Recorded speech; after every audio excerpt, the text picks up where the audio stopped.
Jah. Ja palk on siis katseaja tariifiga. Kaua see katseaeg kestab siis? 3 kuud. Aga ma tulen ainult 8 kuuks ju. Jah.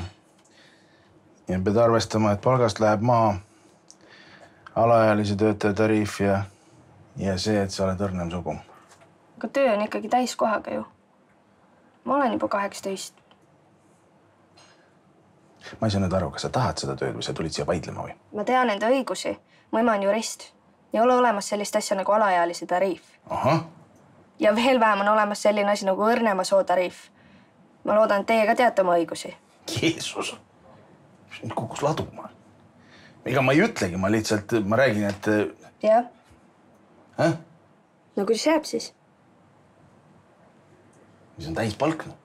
Väga hea. Rebecca viib sind asjaga kurssi ja homme õhtul oled meil, kui sulle sobib õhtuses vahetuses.